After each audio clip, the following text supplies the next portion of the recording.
Hi, my name is Thomas Kim. This is 10th video about template metaprogramming. The type functions play the most important role in C++ template metaprogramming. In our previous session, we learned how to use generic Lambda for SFINAE to create type functions.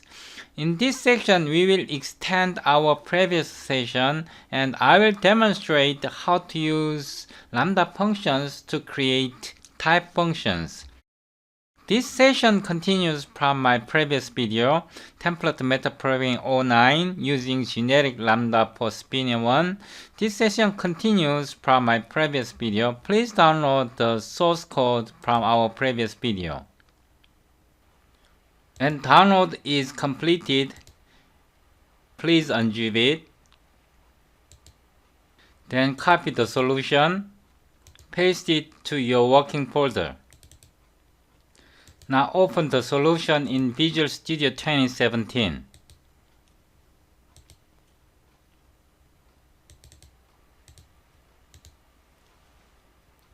In the Solution Explorer, right-click, Add a new project.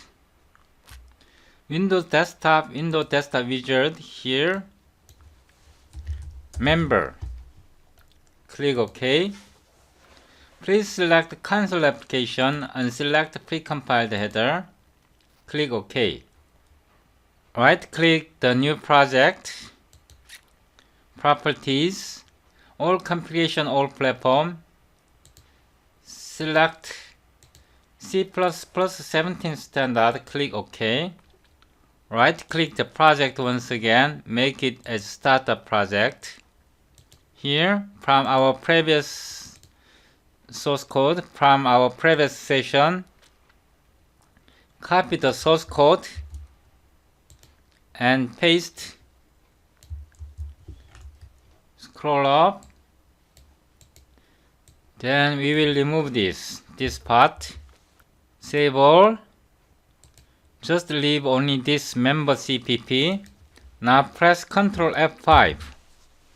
This is the state of our last session. I will add one more function here. At this point, template, type name T,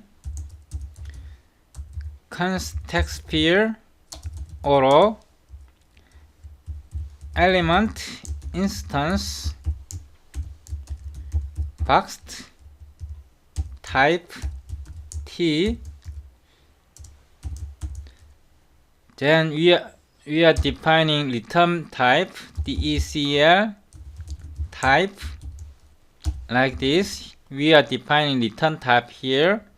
Then type name T value type like this.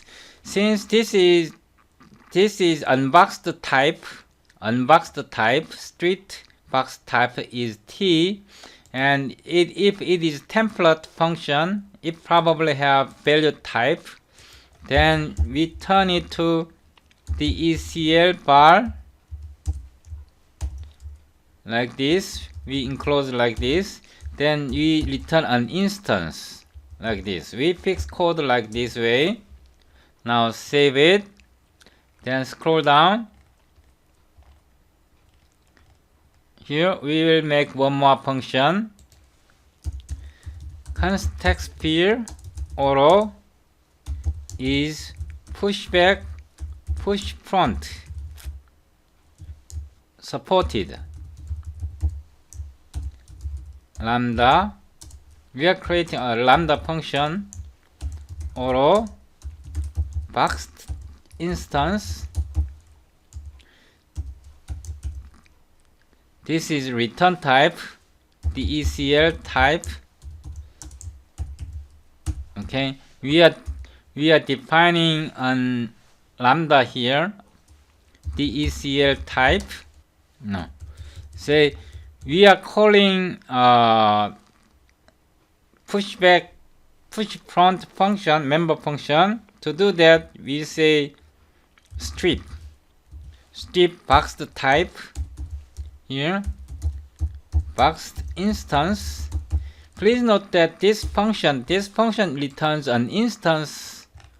This function returns an instance of t unboxed type. Then here we can say push front. We have to provide here an instance of element. So element instance boxed instance. Okay, so we defined like this, and we define one more context here. Auto is push front supported helper. We are using this function, lambda function. Once again, we defined in our previous session. We defined this lambda function in our previous session here, and we provide this lambda function capture as argument like this, and we define a template type name class. CNTR means container, type name T, this is element type, we can give default int. Context pair bool is push front supported. Okay, then we call this helper function like this. Then we provide a boxed type, boxed instance. Here we are providing container element like this. We defined like this. Now we can use this one like this. Let's say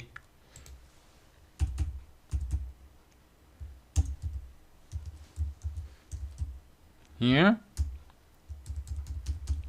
std cout std, and there I will copy this line of code.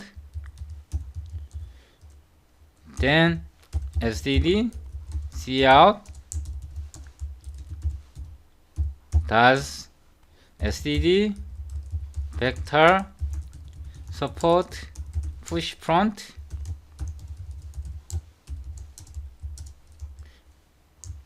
std bool alpha. Here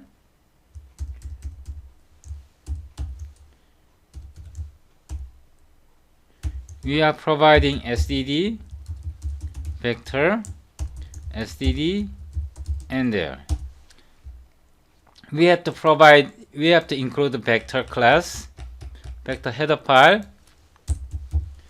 include vector. We will include one more deque, or we can also include the set for example. Then here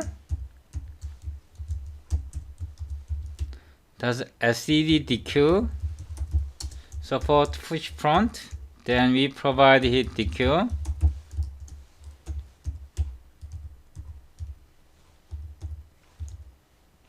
Or we can add one more function, std set support push front set. We are testing if these are a standard standard template library container class. We are testing if these template class support push front member function. Okay, now let's press Ctrl F5. Okay, so here does std vector support push front? False. Vector class does not support push front member function. Does std deque support push front? Yes. Deque support push front. std set does not support push front. So false. So this way we can extend our type function. We can make our type function arbitrarily using the method that I described in my previous session. Please subscribe my YouTube channel Thank you for watching.